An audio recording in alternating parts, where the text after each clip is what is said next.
Hello friends, welcome to Pandiyanar சமையல். இன்னைக்கு நம்ம பார்க்க போற ரெசிபி என்னன்னு பார்த்தீங்கன்னா வாழைக்காய் பஜ்ஜி எப்படி பண்றதுங்கிறதாங்க. சூப்பரா எப்படி பண்ணலாங்கிறத பார்க்கலாம் வாங்க. இந்த வீடியோவை புதுசாக பார்க்குறவங்க சப்ஸ்கிரைப் பண்ணிட்டு பாருங்க. அப்படியே பக்கத்தில் இருக்க பெல் ஐக்கான் பட்டனையும் அமைக்கிருங்க. அப்போதான் நான் போடுற வீடியோஸ் எல்லாம் உங்களுக்கு நோட்டிஃபிகேஷன்ல வரும். சப்ஸ்கிரைப் பண்ணவங்க ஷேர் பண்ணுங்க, லைக் பண்ணுங்க, உங்க ஃப்ரெண்ட்ஸ் அண்ட் ரிலேஷனுக்கு எல்லாம் ஷேர் பண்ணி சப்போர்ட் பண்ணுங்க எனக்கு. இப்போ இதை எப்படி பண்ணலாங்கிறத பார்க்கலாம் வாங்க. இப்போ இந்த கப்புக்கு தாங்க நான் மெஷர்மெண்ட் எடுத்திருக்கிறேன். நீங்கள் எதனாலும் எடுத்துக்கோங்க. இந்த கப்புக்கு 2 கப்பு வந்து கடலை மாவு எடுத்திருக்கிறேன். அதே கப்புக்கு 1/4 கப்பு வந்து பச்சரிசி மாவு எடுத்திருக்கிறேன். இதோட சேர்த்துக்கலாம். தேவையான அளவு உப்பு சேர்த்துக்கலாம். 1 ஸ்பூன் தனி மிளகாய்த்தூள், 1/2 ஸ்பூன் வந்து பெருங்காயத்தூள், சோடா உப்பு வந்து 1/4 ஸ்பூன் போட்டுக்கோங்க போதும். இப்போ இதை நல்லா எல்லாத்தையும் மிக்ஸ் பண்ணிக்கலாம். மிக்ஸ் பண்ணிட்டு நம்ம தண்ணி சேர்த்து பிசைஞ்சு விடலாம். இட்லி மாவு பதத்தை விட கொஞ்சம் தண்ணியா.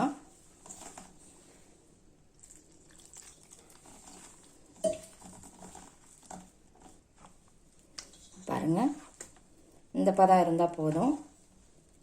பெருங்காயத்தூள் வந்து நான் நிறைய சேர்த்துருக்குறேங்க. வாழைக்காங்கிறதுனால கேஸ் ட்ரபிள் ஆகுங்கிறதுக்காக. உங்களுக்கு அந்த ஸ்மெல் பிடிக்கல அப்படின்னா நீங்கள் கம்மியாக சேர்த்துக்கலாம். ஆனால் கண்டிப்பாக சேருங்க, உடம்புக்கு ரொம்ப நல்லது.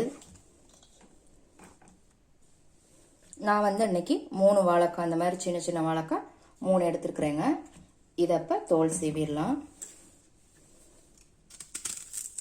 மேல் தோல் ஹார்டாக இருக்குங்க.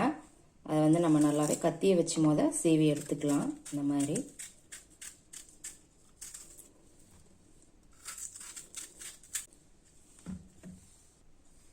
பாருங்க, தோல் சீவி நான் எடுத்து வச்சிருக்கிறேன்.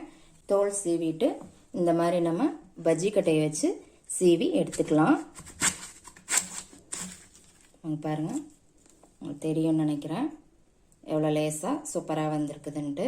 பஜ்ஜி கட்டையில் உங்களுக்கு இல்லை அப்படின்னா கூட நீங்கள் கத்தியிலேயும் ஸ்லைஸாக போடணுன்னா கூட நீங்கள் அப்படியே கத்தியிலேயே கூட கட் பண்ணி எடுத்துக்கலாம். இதே மாதிரி நம்ம எல்லாத்தையும் சீவி எடுத்துக்கலாம். பாருங்க, இந்த மாதிரி எல்லாத்தையும் சீவி எடுத்துக்கலாம். ரொம்ப திக்காக போடாதீங்க, பிறகு உள்ள வேகாமல் நல்லாவே இருக்காது. இந்த மாதிரி லேசாக போட்டுக்கோங்க.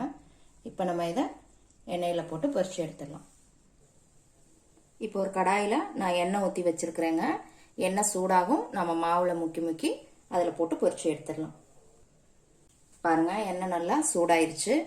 இப்போ நம்ம இந்த வாழைக்காயை இந்த மாதிரி மாவில் 2 பக்கமும் பிரட்டி எடுத்துக்கலாம்.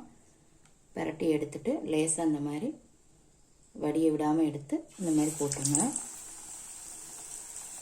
பாருங்க, நான் ஒன்று போட்டு காமிக்கிறேன். உங்களுக்கு கலராக வேணும் அப்படின்னா நீங்கள் பஜ்ஜி பவுட்ரு, கேசரி பவுட்ரு இதை கூட நீங்கள் சேர்த்துக்கலாம். அவ்வளோதான்.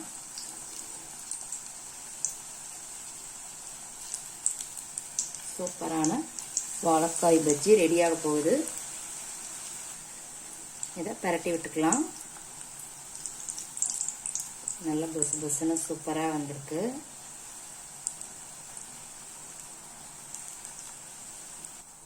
பாருங்க, பஜ்ஜி சூப்பராக வந்துருச்சு. எடுத்துட்டேன், எண்ணெயே குடிக்கல. பாருங்க, சூப்பராக வந்திருக்குது. இப்போ இதை ஒரு பிளேட்டில் மாற்றிடலாம். பஜ்ஜி சூப்பராக ரெடி ஆயிடுச்சுங்க.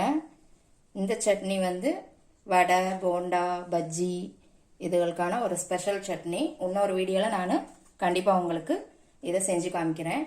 எப்படி இருக்குன்னு செஞ்சு பார்த்துட்டு கமெண்ட்டில் போடுங்க. லைக் பண்ணுங்கள், ஷேர் பண்ணுங்கள், சப்ஸ்கிரைப் பண்ணுங்கள். கூடவே பெல் ஐக்கான் பட்டனை அமுக்குங்க. மறுபடியும் வேற ஒரு ரெசிபியோட சந்திக்கலாம் ஃப்ரெண்ட்ஸ். அன்போடு சமைத்து ஆனந்தமாய் உண்டு இன்பமாய் வாழுங்கள். வாழ்க வளமுடன்.